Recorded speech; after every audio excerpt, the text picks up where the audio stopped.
Bonjour à tous, merci d'être présents de si bon matin, merci d'être présents à notre webconférence sur l'arrêté des comptes 2017.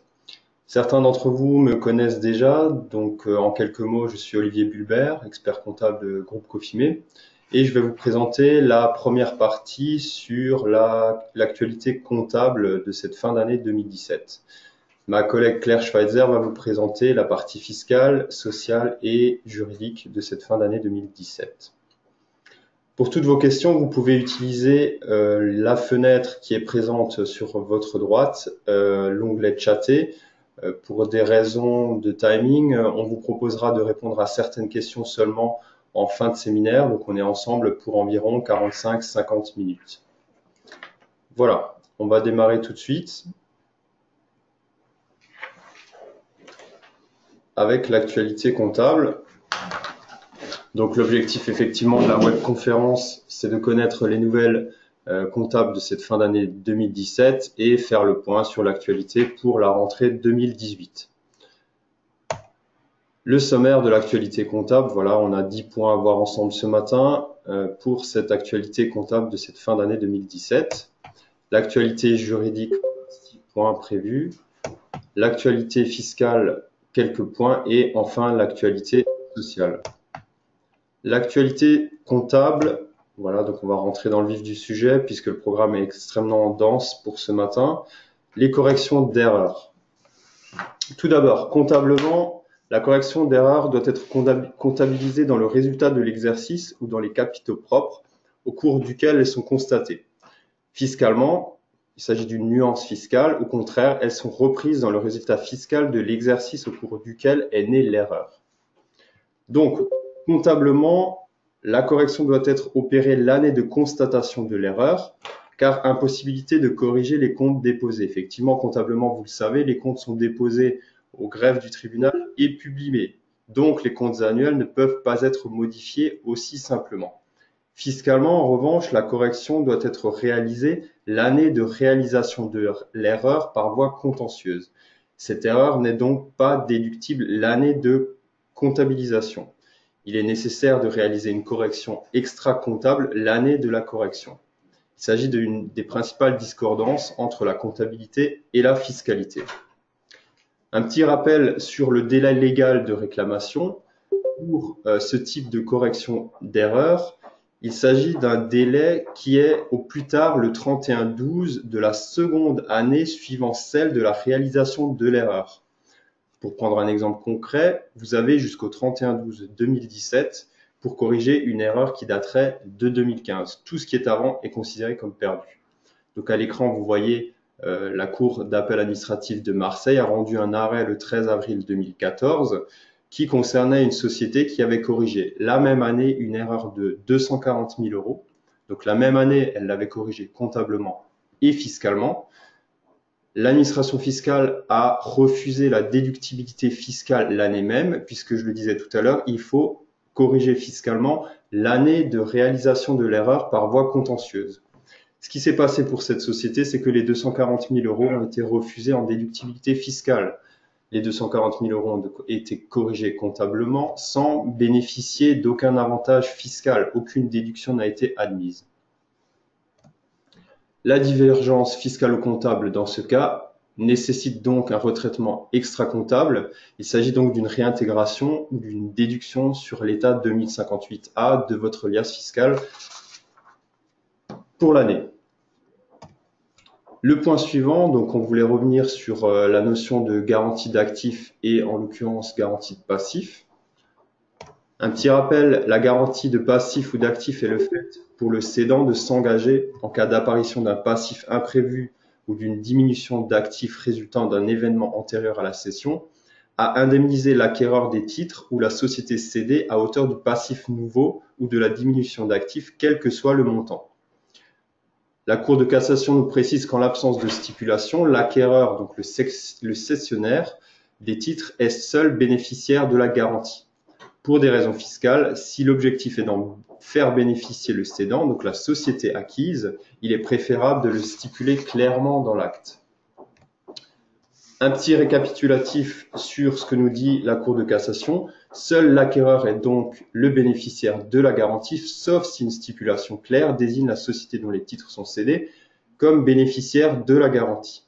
En l'absence de mention du bénéficiaire dans l'acte, il n'y a donc plus lieu de rechercher la commune intention des parties. Lorsque le bénéficiaire n'a pas été clairement défini dans l'acte, il s'agit d'une indemnité qui est versée en premier lieu à l'acquéreur et il devra ensuite le restituer à la société acquise. Un exemple concret, pour que vous compreniez bien, le cas de la vente de titres d'une société à une autre société et la réalisation de la clause de la garantie d'actifs ou de passifs. Donc, on a trois parties. Une personne qui vend des titres d'une société à une autre société et l'activation de la clause de garantie d'actifs ou de passifs pendant la période qui est garantie. On distingue donc trois cas. Le premier, l'acquéreur des titres est le bénéficiaire. On modifiera donc dans la comptabilité du bénéficiaire la valeur des titres à hauteur du montant de l'indemnisation. Pas de conséquences fiscales car viendra impacter directement le compte d'actifs immobilisés dans les comptes de la société bénéficiaire.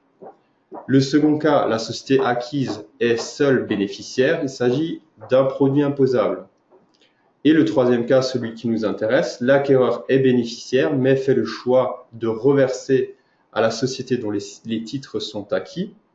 Pour l'acquéreur, il s'agit d'une indemnité et donc d'un produit imposable dans les comptes de cette société et le reversement à la société ne sera pas déductible.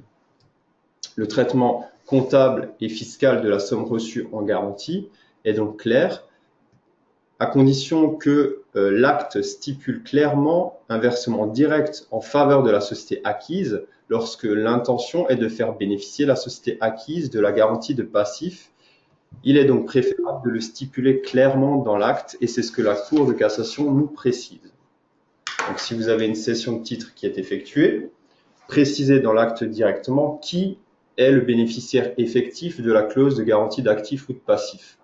Il en va de l'imposition de l'éventuelle indemnité qui sera versée en cas d'activation de cette clause de garantie d'actifs ou de passifs. Le point suivant, un rappel rapide sur les provisions. Le Conseil d'État, dans un arrêt qui a été rendu récemment, donc en toute fin 2016, les provisions et dépréciations non déduites sont désormais porteuses d'un risque fiscal pour les entreprises qui n'est pas à négliger. Selon donc la position qui a été adoptée par le Conseil d'État, toutes les provisions et dépréciations constatées sur le plan comptable et qui répondent aux conditions fiscales de déduction doivent dorénavant être déduites sur le plan fiscal. Dans le cas contraire, si l'erreur est constatée et peut être considérée comme délibérée, il s'agit d'un risque de double imposition et la provision sur la provision, puisque la déduction n'a pas été imposée fiscalement, la reprise sera refusée. Pourquoi donc provisionner une dépréciation ou déprécier un actif sans inclure l'incidence fiscale? L'entreprise qui pourra faire ceci ou qui ferait ce type d'acte pourrait le faire dans le cas où elle n'est pas certaine de pouvoir déduire la charge. S'il s'agit par exemple d'une charge qui est considérée comme non réelle, il est possible de pouvoir réintégrer extra-comptablement cette provision. Elle a donc pour but uniquement d'impacter le résultat comptable de cette société. Le risque encouru en cas de non-déduction des provisions et des dépréciations est une correction impossible ou refusée par l'administration fiscale, car il s'agit d'une erreur qui est considérée comme délibérée ou qui est réalisée sur un exercice qui est prescrit. La reprise est donc imposée par l'administration fiscale. Il s'agit donc d'une double imposition, comme je le disais. La déduction n'a pas donné lieu à une déduction fiscale, mais uniquement comptable, donc on en a simplement réduit le résultat comptable. Au niveau fiscal, on ne déduit rien. La reprise, l'administration fiscale nous dit la reprise n'est pas déductible non plus, étant donné que vous n'avez pas déduit la provision. Il s'agit donc d'un double risque et d'une double imposition. Là, le Conseil d'État nous précise également qu'il est possible d'obtenir des pénalités et le risque encouru est de 40% en cas d'erreur délibérée.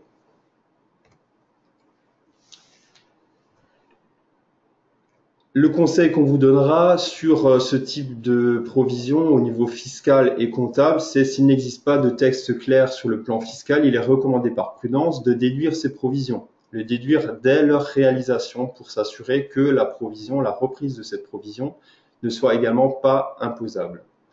De faire une mention expresse dans l'alias fiscal pour préciser l'objectif de la provision et donc exposer la position qui devrait permettre d'éviter à la provision ou à la dépréciation qu'elle puisse être considérée comme une erreur délibérée.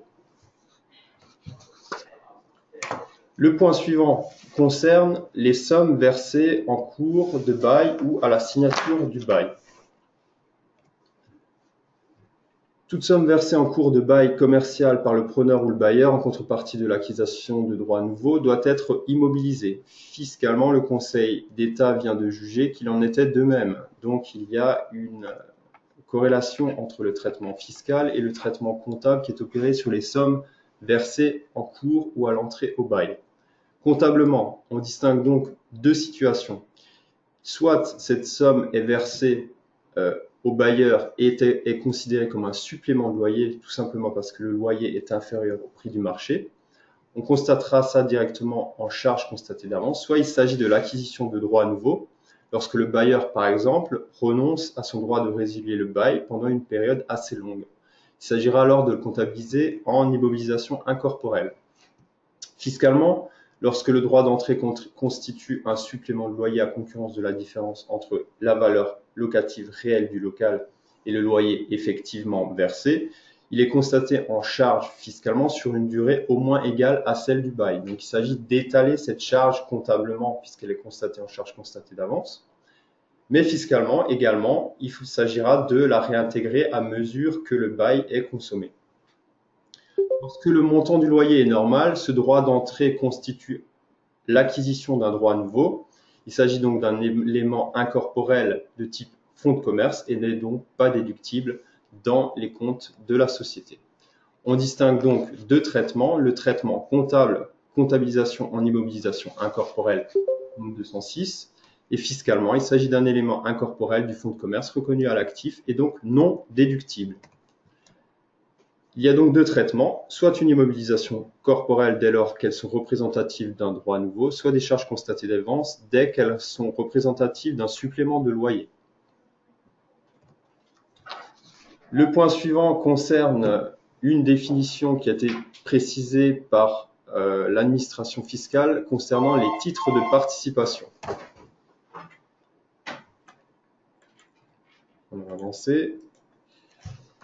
La loi vient donc de limiter la présomption fiscale irréfragable pour la qualification des titres de participation. Les titres représentant moins de 5% des droits de vote peuvent toutefois avoir la nature de titres de participation et c'est là la grande nouveauté à compter des exercices ouverts le 1er janvier 2017 et ainsi être soumis au régime du long terme. Alors, un petit rappel au plan comptable, les titres de participation sont ceux qui créent un lien durable avec la société détentrice et sont destinés à contribuer à son activité. Selon le plan comptable général, la détention des titres est estimée utile à l'entreprise, notamment parce qu'elle permet d'exercer une influence sur la société émettrice ou d'en assurer le contrôle. Et c'est le point à soulever aujourd'hui, c'est que malgré le fait que les titres représentent moins de 5% des droits de vote, on peut qualifier sur le plan comptable ces titres comme étant des titres de participation et à ce titre bénéficier du régime le régime des mères-filles. Les produits ainsi perçus peuvent voir droit, donc c'est des dividendes, peuvent voir droit à une exonération totale sous réserve d'une taxation d'une quote-part de frais et charges de 5%, malgré le fait que ces titres sont détenus et donnent droit à un droit de vote de moins de 5%. On pourra également appliquer le régime des plus-values à long terme, donc une taxation d'une quote-part de frais et charges de 12% sur ces plus-values, en lieu et place du régime de droit commun. En résumé, si les titres ne répondent pas à la définition comptable et donc fiscale des titres de participation, on pourra appliquer le régime mère-fille par rapport aux dividendes. Par contre, pour les plus-values à long terme, la cession ne relève pas du régime du long terme et c'est le régime de droit commun qui s'appliquera. Le point suivant concerne les réclamations relatives au crédit d'impôt recherche. Donc, selon la CNCC, les produits résultant d'une réclamation de CIR portant sur les années antérieures est constaté dès le dépôt du dossier de réclamation auprès de l'administration fiscale. Les honoraires de conseil pour réaliser cette réclamation sont conditionnés à l'obtention du CIR et sont donc constatés sur le même exercice. C'est un bulletin de la CNCC qui nous précise ceci. Comptablement, donc selon la CNCC, les produits de crédit d'impôt recherche à recevoir est comptabilisé sur l'exercice N, donc en cours de constatation de l'année de réclamation, sans attendre son remboursement effectif ou son imputation sur l'IS. Si et seulement si les réclamations de crédit d'impôt recherche ont été déposées en N, ça paraît logique, et qu'elles répondent aux conditions de fond et de forme pour être classées recevables par l'administration fiscale. Il s'agira alors de les constater comptablement directement dès la demande en diminution d'impôt sur les sociétés. Fiscalement, pas de changement par rapport au régime de base. Les produits du CIR n'étant pas imposables du résultat fiscal sur une année normale, les réclamations relatives au CIR ne sont pas non plus déductibles fiscalement au niveau des réclamations liées au CIR. Elles doivent donc être extra-comptablement directement dans les comptes de la société. Le point suivant concerne les contrats d'assurance dits homme-clé mixtes. Alors, un petit rappel sur les contrats d'assurance homme-clé mixtes. Il prévoit une prime avec une indemnisation en cas de perte d'exploitation lors de la survenance du décès de la personne assurée ou alors d'un versement en capital en cas de non-survenance du risque de décès à une date déterminée. La prime versée, donc c'est ce qu'on vous dit, est donc en exécution d'un contrat homme-clé mixte, sont déductibles immédiatement à hauteur de la seule fraction qui est destinée à couvrir le risque de décès de cet homme-clé, pourvu que la société en justifie le montant, et c'est le Conseil d'État qui nous précise ça en 2017. Comptablement, la prime versée au titre d'une assurance mixte, décès vie homme-clé, est donc souscrite sur la tête d'un dirigeant, constitue une charge pour la quote-part couvrant la garantie en cas de décès et un prêt pour la quote-part correspondant à l'épargne réalisée jusqu'au jour du versement en capital. Fiscalement, la quote-part couvrant le risque de décès est déductible immédiatement puisqu'il s'agit d'une charge au cours de l'exercice de versement de la prime. La fraction de la prime appelée à faire l'objet d'un reversement sous forme de capital en cas de non-survenance du risque à l'échéance n'est déductible globalement qu'au titre de l'exercice de la réalisation du risque assuré ou à l'expiration du contrat. La convergence entre la fiscalité et la comptabilité est donc assurée. Donc, c'est ce qu'on vous dit à l'écran là, c'est qu'une charge finalement qui concerne la quote-part qui couvre le décès du dirigeant sera déductible dès la constatation de la charge, puisqu'elle réduit comptablement le résultat de la société, elle réduira fiscalement également le résultat. Le prêt, qui est considéré comme un actif, la société prête de l'argent, ça apparaîtra comptablement au bilan à l'actif dans les comptes de la société. Cette quote-part n'est pas déductible l'année de versement, mais elle sera déductible au moment de la réalisation de la non-survenance, donc à l'expiration du contrat, du décès du dirigeant.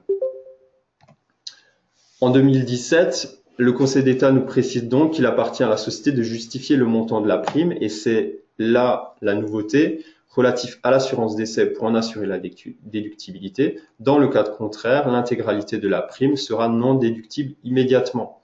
Donc, on a dit qu'on pouvait déduire immédiatement la quote-part qui couvre la garantie en cas de décès puisqu'il s'agit d'une charge et le prêt, la quote-part correspondant à l'épargne réalisée jusqu'au jour du versement en capital n'est pas déductible fiscalement. Ce qui veut dire qu'en réalité, il s'agit d'être extrêmement prudent lorsque vous comptabilisez ou vous souscrivez un contrat. La prime versée doit pouvoir être ventilée entre d'une part une charge et d'autre part un prêt pour ne pas prendre de risque au niveau fiscal.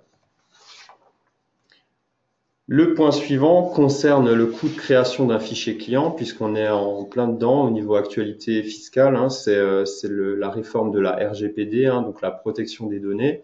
Donc, certaines d'entre sociétés peuvent avoir à engager des frais pour rendre leur fichier client plus sécurisé. Donc les coûts engagés, donc l'article du Conseil d'État nous précise que les coûts engagés pour créer en interne des fichiers clients ne peuvent pas être distingués du coût de développement de l'activité dans son ensemble. C'est la question qu'on se posait à un moment donné. Est-ce que ces coûts doivent être immobilisés étant donné qu'ils concernent l'activité et qui sont d'une importance qui peut être importante dans certains cas? Doivent-ils être constatés comptablement à l'actif ou en charge directement? Le Conseil d'État nous précise qu'ils ne répondent pas aux conditions de comptabilisation d'un actif corporel et que dès lors, ces coûts doivent être comptabilisés en charge de l'exercice au cours duquel ils ont été engagés. Sur le plan fiscal, il en est de même. Donc, vous avez la possibilité à la fois de constater une charge et de déduire cette charge l'année au cours de laquelle la création de fichiers est. L'avant-dernier point concerne un petit rappel sur le fonds de commerce. Donc, on en avait déjà parlé l'année dernière. Depuis le 1er janvier 2016, on a effectivement la possibilité d'amortir les fonds commerciaux sous certaines conditions qu'on va aborder tout à l'heure. Et l'État nous précise également, l'administration fiscale nous précise également les conditions dans lesquelles il est possible d'amortir ou de déprécier un fonds de commerce. Le fonds de commerce est présumé avoir une durée de vie d'utilisation non limitée car il n'existe pas de fin prévisible à l'exploitation de l'activité, donc c'est tout à fait logique. Il n'est fait donc pas l'objet d'un amortissement sans qu'il y ait à le justifier. Donc il faut être extrêmement précis quand on s'aventure dans de l'amortissement sur une durée déterminée d'un fonds de commerce, étant donné que les fonds commerciaux sont présumés n'avoir pas de durée de vie limitée. Cette présomption est réfutable lorsque la durée d'utilisation est limitée au regard de critères inhérents à son utilisation par l'entité, c'est-à-dire qu'il existe une limite prévisible à l'exploitation du fonds de commerce, et c'est ce qui nous est dit à l'écran. Lorsque la présomption de durée est réfutée, le fonds commercial est amorti sur sa durée réelle d'utilisation ou, à défaut, sur une durée de 10 ans. Et c'est là la nouveauté à compter du 1er janvier 2016. L'exception, il s'agit donc d'une des mesures phares de simplification qui a été prévue pour les petites entreprises définies à l'article 123.16 du Code de commerce, qui ont la possibilité d'amortir sur 10 ans tous les fonds commerciaux inscrits à l'actif de leur bilan dans leurs comptes annuels. Donc, un petit rappel, l'article L123.7 du Code de commerce a été précisé par un décret de 2014 qui prévoit les seuils mentionnés pour les petites entreprises. Donc, une petite entreprise est considérée comme petite à partir du moment où elle ne dépasse pas 2 des 3 seuils suivants. 4 millions d'euros de total bilan, 8 millions d'euros de chiffre d'affaires et 50 salariés. Donc, la plupart des entreprises appartenant au tissu économique français peuvent donc être considérées comme des petites entreprises et vous l'êtes sans doute également. Je vous ai mis également un arbre de décision qui vous permet de déterminer si oui ou non vous avez la possibilité d'amortir votre fonds de commerce et dans quelles conditions il est possible de le faire. Le deuxième volet concerne les dépréciations des fonds de commerce. En contrepartie donc de la présomption de durée d'utilisation non limitée du fonds de commerce, l'ANC impose la réalisation d'un test de dépréciation systématique au moins une fois par an. Pour les fonds commerciaux dont la durée d'utilisation est limitée, l'entité doit apprécier à chaque clôture de compte s'il existe ou non un indice montrant que ces fonds commerciaux ont pu perdre de la valeur et le cas échéant réaliser un test de dépréciation. Je vous ai également mis un arbre de décision qui vous permet de déterminer si oui ou non vous êtes considéré par le test de dépréciation annuel obligatoire pour votre fonds de commerce. Deux cas peuvent donc se présenter, le cas jusqu'au 31/12/2015, les fonds commerciaux non amortis à partir du 1er janvier 2016, sauf si la durée d'utilisation non limitée est remise en cause à compter du 1er janvier 2016. Si la durée limitée est déterminée, amortir sur la durée résiduelle d'utilisation à partir du 1er janvier. Pour les fonds commerciaux amortis, poursuite du plan d'amortissement et au niveau du test de dépréciation, il doit être réalisé uniquement en cas d'indice de perte de valeur jusqu'au 31/12/2015. Le test annuel est obligatoire à compter du 1er janvier 2016. Une dernière précision sur la dépréciation et l'amortissement de ces fonds de commerce. Le traitement fiscal de l'amortissement, il faut savoir que fiscalement, ça n'a absolument aucun intérêt d'amortir son fonds de commerce. Il s'agit simplement d'une possibilité, d'une simplification qui nous est donnée d'amortir sur 10 ans comptablement. Donc ça veut dire que fiscalement, vous aurez la possibilité vous devrez réintégrer cet amortissement qui sera frais. En revanche, comptablement, il sera réellement constaté, donc on constatera une diminution du résultat au moment de l'amortissement du fonds de commerce. Fiscalement, il faudra réintégrer ces montants. Donc, vous allez réduire votre résultat, réduire votre bénéfice distribuable et fiscalement ne pas bénéficier des avantages de réduction d'impôt sur les sociétés liés à cet amortissement. Fiscalement, il n'y a donc aucun intérêt. C'est pour ça que depuis le 1er janvier 2016, l'amortissement des fonds commerciaux est très peu utilisé. Le dernier point, un rappel très rapide sur l'annexe comptable en cette fin d'exercice. Donc, un petit rappel pour vous dire que les méthodes comptables et les faits significatifs de l'exercice doivent être explicites au moment de la réalisation des comptes annuels. Un dernier rappel sur l'obligation de présenter une annexe comptable dans les comptes annuels. Pour qui est-elle nécessaire?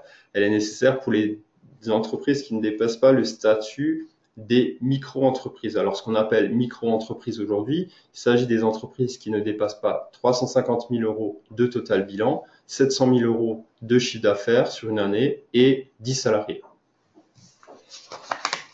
On en a fini pour l'actualité comptable et je vais laisser la parole à Claire Schweitzer pour vous présenter l'actualité fiscale.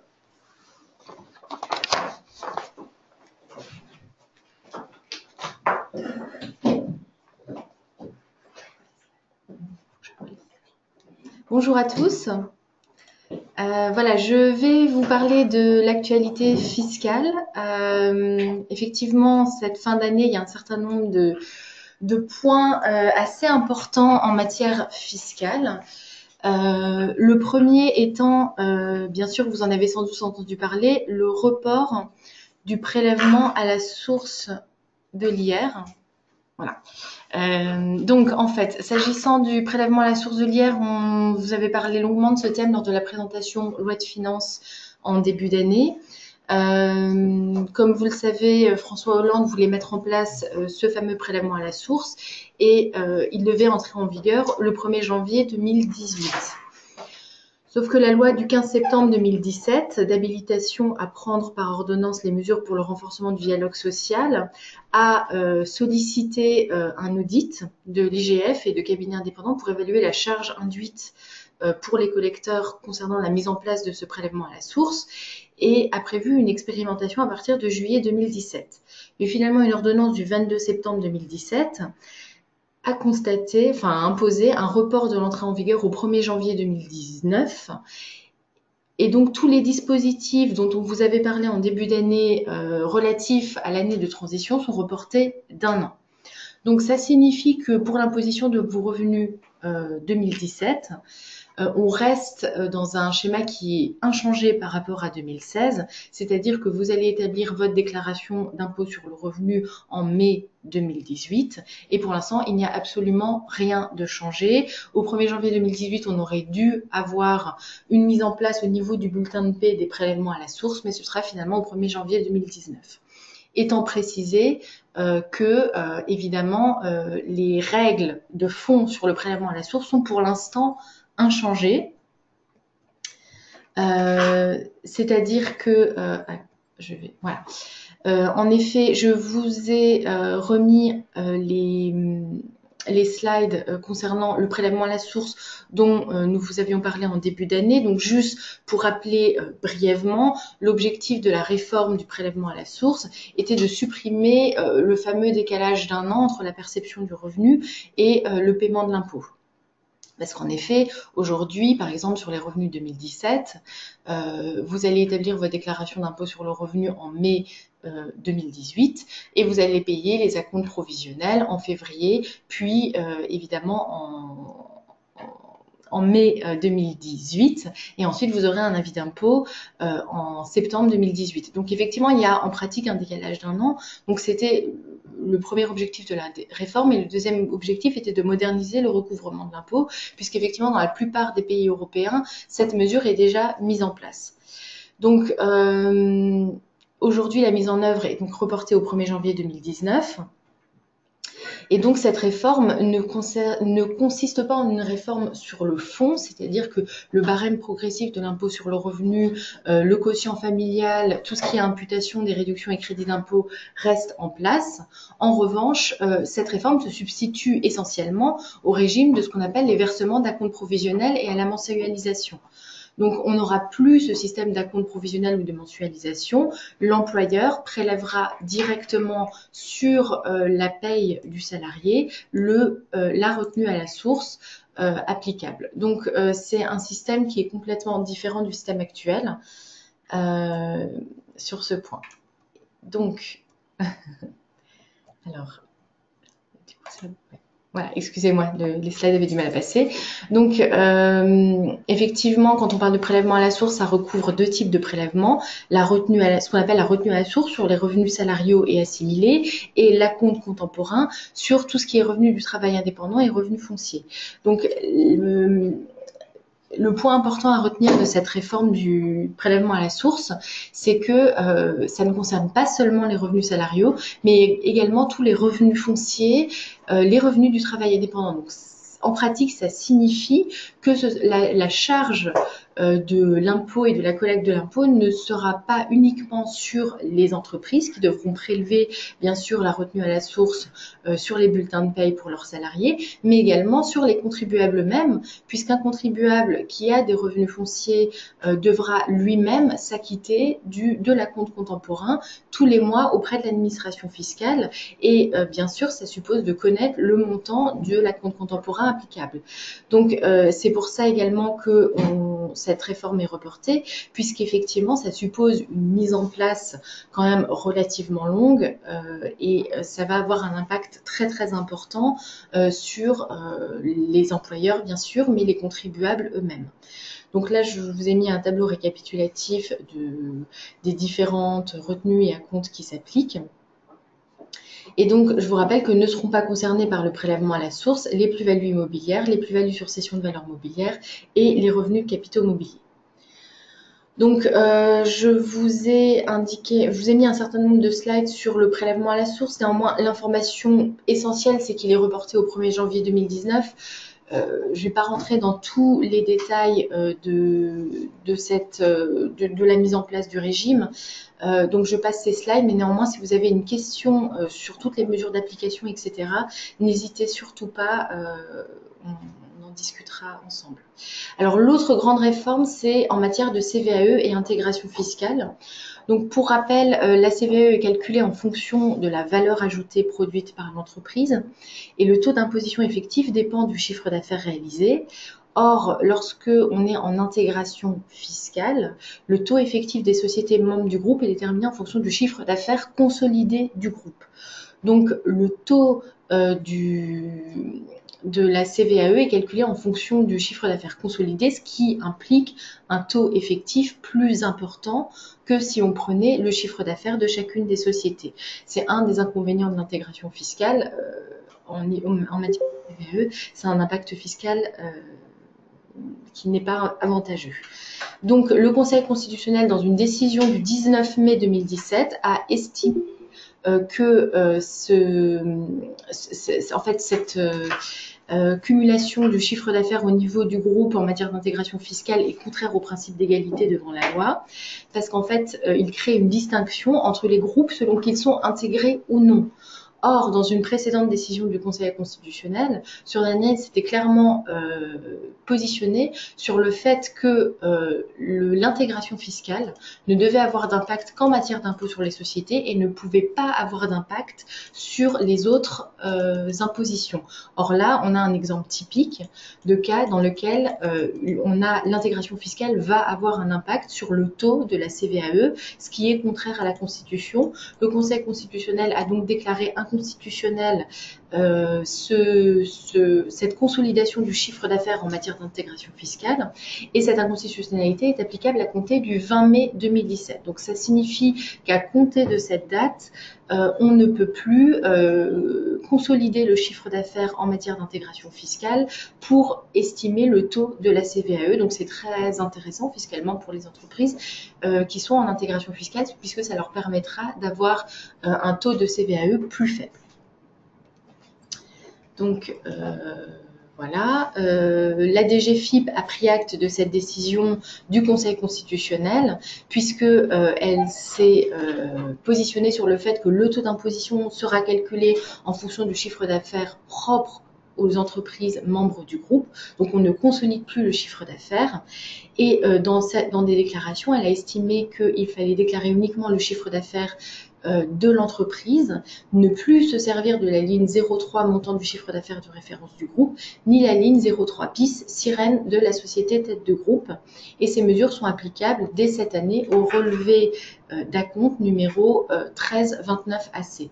Donc aujourd'hui, on ne consolide plus le chiffre d'affaires en matière de CVAE. Par ailleurs, dans le cadre du projet de loi de finances pour 2017, l'administration fiscale et le gouvernement ont pris acte de cette décision du Conseil constitutionnel et ont mis en place un nouveau dispositif de consolidation du chiffre d'affaires qui prévoit la prise en compte de l'ensemble des chiffres d'affaires des sociétés remplissant les conditions de détention de capital requises en vertu de l'article 223A1 du CGI pour être membre d'un même groupe fiscal, et ces mesures sont applicables à compter des impositions dues au titre de 2018. Voilà, alors excusez-moi, j'ai problème pour transférer les slides. Autre actualité, la contribution de 3% sur les dividendes. Alors, concernant cette contribution, on a eu énormément de surprises et de changements, de revirements de position. Puisque effectivement, aujourd'hui, on a une exonération de la contribution de 3% qui est applicable aux distributions entre sociétés d'un même groupe fiscalement intégré, aux distributions réalisées entre sociétés qui remplissent les conditions pour bénéficier du régime d'intégration fiscale mais n'ont pas opté pour son application, et aux montants distribués à des sociétés étrangères qui, si elles étaient établies en France, rempliraient avec la société distributrice les conditions d'application du régime de l'intégration fiscale.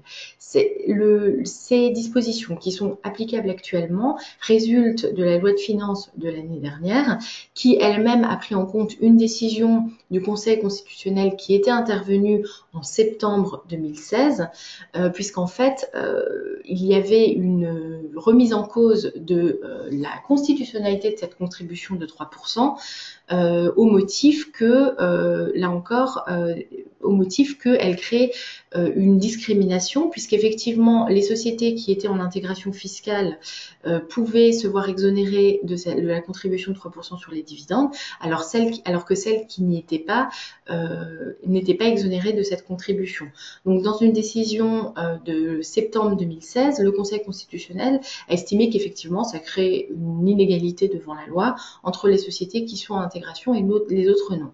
Donc, le gouvernement, dans la loi de finances de l'année dernière, avait tenu compte de cette remarque du Conseil constitutionnel en prévoyant que, effectivement, non seulement exonérer de contribution de 3% les distributions entre sociétés d'un même groupe fiscalement intégré, donc le dispositif initial, mais également les distributions réalisées entre sociétés qui remplissent les conditions pour bénéficier du régime d'intégration fiscale. Donc ça signifie que deux sociétés une société qui détient à plus de 95% et une autre société donc qui remplit a priori les conditions pour bénéficier de l'intégration fiscale pouvait désormais bénéficier de l'exonération même si elle n'a pas opté pour l'intégration fiscale. Donc, nouveau rebondissement pour la contribution de 3%, puisque le 6 octobre 2017, le Conseil constitutionnel a rendu une nouvelle décision dans laquelle il a estimé que l'exonération en matière de contribution de 3% établie par la loi de finances de l'année dernière est toujours contraire au principe d'égalité devant la loi, car il crée une distinction entre la localisation des sociétés et il n'est surtout pas conforme au régime mère-fille. Donc, cette inconstitutionnalité est applicable à compter du 8 octobre 2017, mais contrairement à sa décision de septembre 2016, donc de l'année dernière, dans laquelle le Conseil constitutionnel avait reporté les conséquences de la décision au 1er janvier 2017, ce qui a permis au gouvernement de modifier la loi et donc de ne pas avoir des réclamations à ce sujet pour les années précédentes. Là, le Conseil constitutionnel a tapé du poing sur la table et a décidé qu'il n'y avait pas lieu cette fois-ci de reporter les effets de l'inconstitutionnalité, que l'inconstitutionnalité est applicable à compter du 8 octobre 2017, ce qui signifie en pratique que ça ouvre un droit de réclamation pour les sociétés qui ont été soumises qui auraient dû être exonérées en fait de contribution de 3% et qui n'ont pas été. Donc il y a une opportunité de réclamation aujourd'hui pour les sociétés qui ont été soumises à cette contribution de 3% pour les années 2015, 2016, 2017. Nous vous invitons à déposer des réclamations à ce sujet. Par ailleurs, le projet de loi de finances pour 2018 prend déjà acte de cette décision du Conseil constitutionnel en prévoyant la suppression de la contribution de 3% sur les revenus distribués pour les sommes mises en paiement à compter du 1er janvier 2018. Et le projet de loi de finances rectificative pour 2017 met en place par ailleurs une surtaxe exceptionnelle sur l'IS pour les sociétés réalisant plus de 1 million de chiffre d'affaires et la mise en place d'une surtaxe additionnelle sur l'IS pour les chiffres d'affaires réalisant un chiffre d'affaires supérieur à 3 millions d'euros. Donc effectivement, comme vous voyez, le problème c'est que ce que le gouvernement ne peut pas obtenir d'un côté, puisqu'il a été obligé de supprimer la contribution de 3%, eh bien il souhaite le récupérer d'un autre côté en mettant en place des surtaxes exceptionnelles et additionnelles à l'IS. Donc malheureusement, pas de très bonnes nouvelles d'un point de vue fiscal.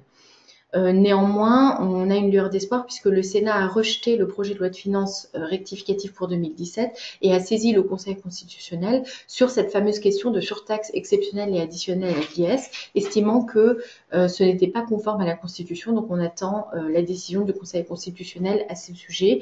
Donc comme vous le voyez, c'est un véritable bras de fer de la part du gouvernement sur cette question de la contribution de 3% et des surtaxes exceptionnelles et additionnelles. Le gouvernement tient absolument à ses recettes.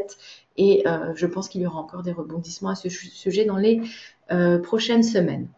Donc, autre thème dont nous avions parlé lors de la loi de finances du début d'année, c'est la numérisation des factures papier. Pour rappel, effectivement, la loi de finances rectificative pour 2016 a prévu un assouplissement des modalités de conservation des documents papier. Donc, la conservation sur support informatique ou papier doit être assurée pendant 6 ans.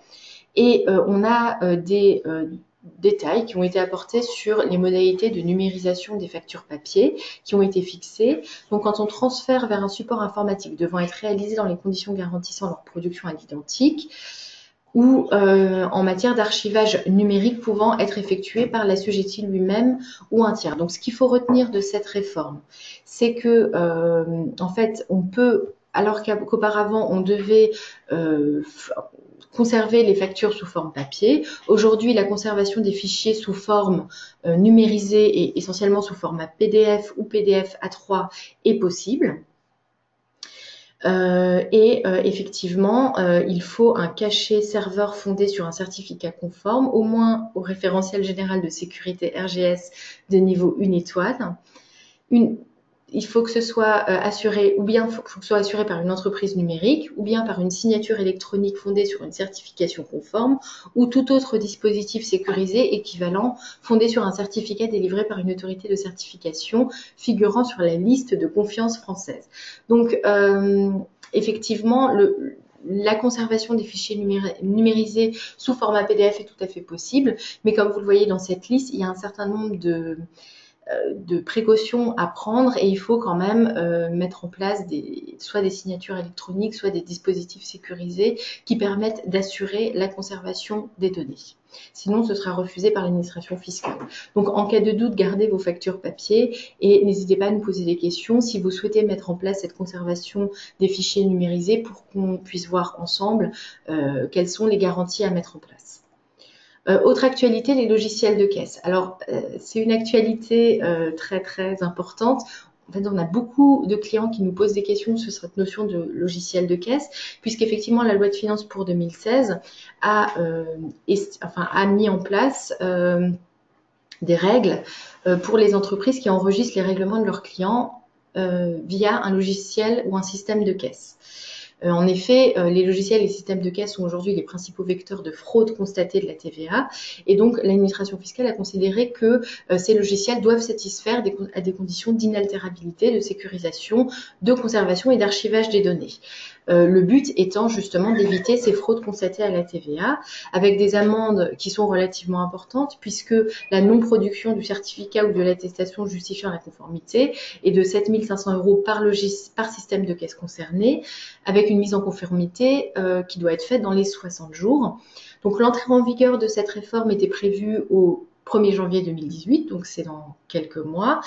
Et on a effectivement beaucoup de questions des clients à ce sujet, donc j'en profite pour vous apporter un certain nombre de précisions.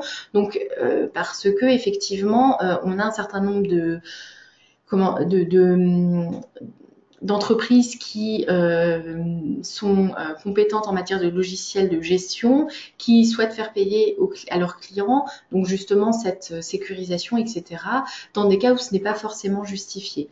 Donc aujourd'hui, le champ d'application de l'obligation concerne uniquement les logiciels de caisse et pas les logiciels de gestion et les logiciels de comptabilité. Donc un logiciel de caisse, c'est un système informatisé dans lequel un assujetti enregistre les opérations effectuées avec ses clients non assujettis. Donc aujourd'hui, les logiciels de gestion et de comptabilité ne sont pas concernés, et de même, si vous établissez des factures par voie, par exemple via Excel ou via Word à vos clients, et qu'ensuite vos clients vous payent directement sur un compte bancaire via un virement, vous n'êtes, en tout cas pour l'instant, pas concerné par cette obligation.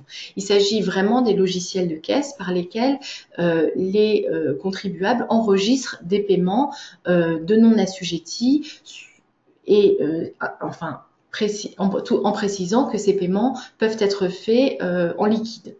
Donc effectivement, pour l'instant, c'est assez restreint. Et d'ailleurs, le BOFIP, c'est-à-dire la doctrine administrative, est venu apporter des précisions en précisant donc que le certificat délivré par un organisme accrédité est obligatoire si le logiciel est développé en interne, donc toujours, je précise bien, un logiciel de caisse.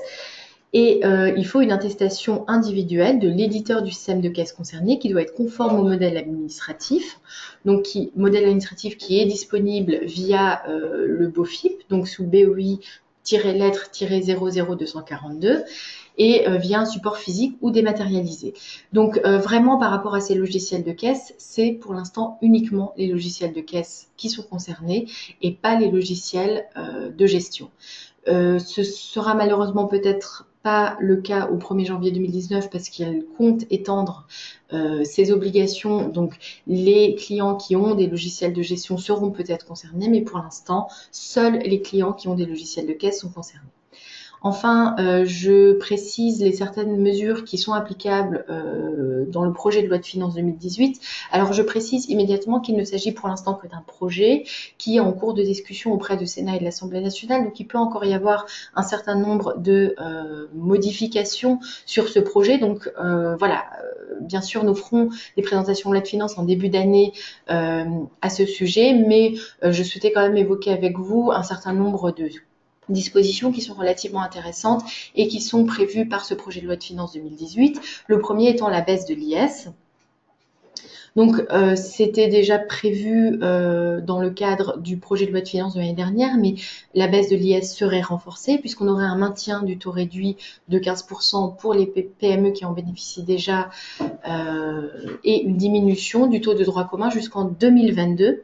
Donc effectivement, je vous ai mis un tableau avec la diminution globale des taux d'IS pour arriver en 2022 à une diminution globale de 25%. Donc ce qui est relativement intéressant puisque dans le projet de loi de finances de l'année dernière, donc avant le 1er janvier 2017, on était à 15% et 33 un tiers. Le projet de loi de finances de l'année dernière avait prévu une baisse globale de l'impôt sur les sociétés pour arriver à un taux global de 28%. Et aujourd'hui, on voit que cette réforme est encore renforcée puisqu'on va arriver à un taux général applicable à compter de 2022 de 25%. Donc des dispositions très intéressantes pour les entreprises. Autre disposition importante, c'est en matière de CICE, puisqu'effectivement, on avait déjà prévu une diminution du taux du CICE de 7% à 6% pour les rémunérations versées à compter du 1er janvier 2018. Et aujourd'hui, on prévoit une suppression du CICE. Au 1er janvier 2019, ce CICE serait remplacé par un allègement des charges patronales. Donc voilà, on attend d'avoir des informations sur ce fameux remplacement par un allègement des charges patronales. On n'a pas forcément beaucoup d'informations à ce sujet, mais en tout cas, le CICE serait supprimé. Autre régime, le régime fiscal des micro-entreprises qui sera modifié, puisqu'on va avoir un doublement du seuil du chiffre d'affaires applicable. Pour les ventes et fournitures de logements, ce serait un chiffre d'affaires de 170 000 euros. Pour les prestations de services, 70 000 euros. Et ces nouveaux seuils seraient applicables dès 2018. Cela signifie que le régime de la micro-entreprise serait bien plus large, donc applicable à des sociétés qui ont un chiffre d'affaires bien plus élevé, en fait le double de ce qui est applicable actuellement. Par contre, on vous précise qu'il n'y a pas pour l'instant de modification des seuils de la franchise en base de TVA. Donc en matière de franchise en base de TVA, on reste sur les mêmes seuils que ceux applicables aujourd'hui. L'autre grande réforme dont vous avez sans doute entendu parler, c'est la fameuse flat tax. En effet, aujourd'hui, tout ce qui est dividendes, intérêts, etc., sont soumis au barème progressif de l'impôt sur le revenu et aux prélèvements sociaux pour un montant de un taux de 15,5% en matière de prélèvements sociaux. Et le gouvernement a souhaité mettre en place un prélèvement forfaitaire unique de 30% sur tous les revenus du capital applicable sur option. Donc ça signifie que il faudra voir dans le cadre de ces revenus si on cumule le barème progressif de l'impôt sur le revenu et également les prélèvements sociaux de 15,5%, si on arrive à un taux supérieur à 30%, et si oui, vous aurez tout à fait intérêt à opter pour le prélèvement forfaitaire unique de 30%. Il n'y a en revanche pas de modification de la fiscalité de l'épargne salariale et il n'y a pas de modification non plus de la fiscalité de l'assurance vie pour les contrats dont l'encours est inférieur à 150 000 euros et pour les versements déjà effectués. Donc une disposition tout à fait intéressante pour les personnes déjà soumises à un taux d'impôt sur le revenu qui est relativement élevé, puisqu'effectivement si vous avez déjà un taux marginal d'imposition qui est de 30, de 41 ou de 45%, si on ajoute les prélèvements sociaux, ça donne lieu à une imposition quand même relativement élevée, donc cette flat tax peut être très intéressante. Autre modification, la transformation de l'ISF, vous en avez là encore sans doute entendu parler, elle serait transformée en IFI, impôt sur la fortune immobilière, qui sera applicable uniquement aux actifs immobiliers. Alors, en pratique, ça signifie que cet impôt sur la fortune immobilière serait uniquement calculé sur la base des actifs immobiliers. Ça signifie qu'une personne qui ne détient pas d'actifs immobiliers ou des actifs immobiliers dont la valeur est inférieure à 1 300 000 euros ne sera plus soumise à l'ISF à compter du 1er janvier 2018. Je précise qu'aujourd'hui, il y a des interrogations sur la question de savoir si cette transformation de l'ISF en IFI ne sera pas considérée comme inconstitutionnelle.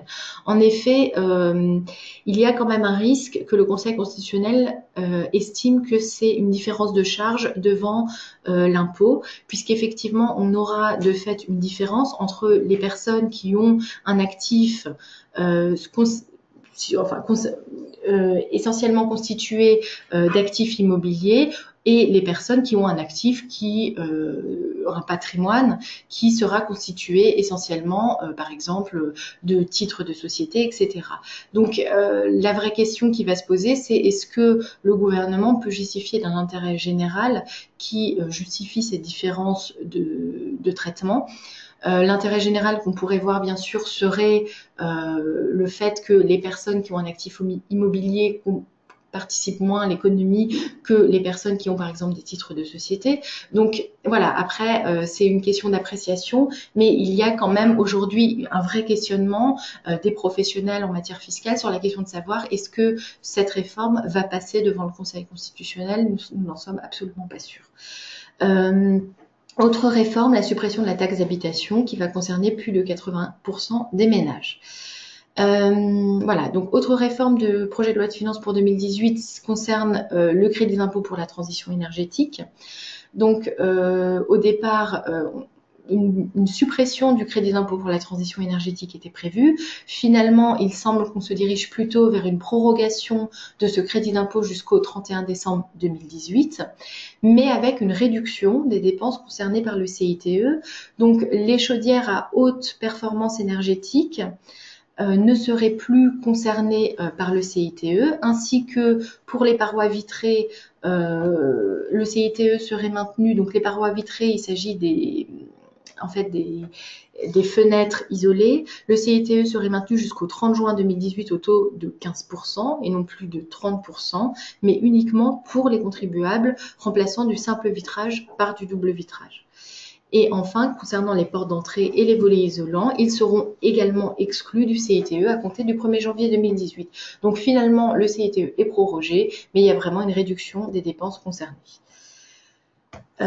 Autre modification, la réduction d'impôt pour investissement locatif, dispositif du Pinel. Ce dispositif sera prorogé jusqu'au 31 décembre 2021, mais sera recentré sur les investissements réalisés dans les zones géographiques où le déséquilibre entre l'offre et la demande de logement est le plus important, les zones A, A bis et B1.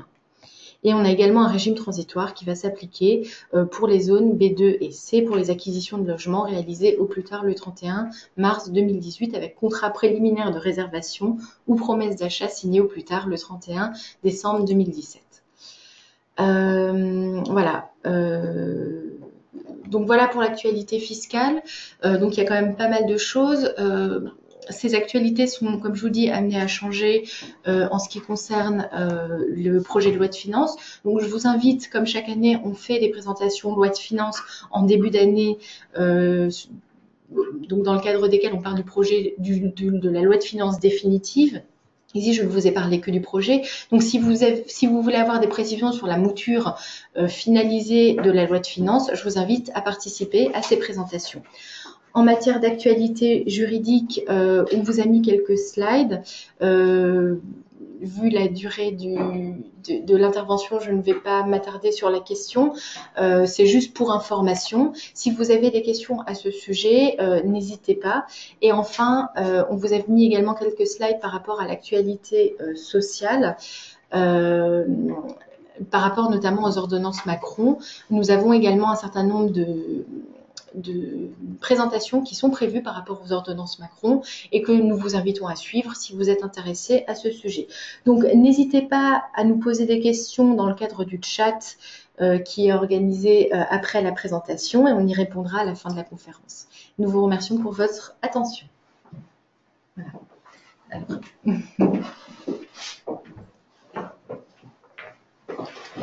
Alors, comme le disait Claire, n'hésitez pas surtout à poser vos questions par le chat. On va essayer d'en parcourir quelques-unes.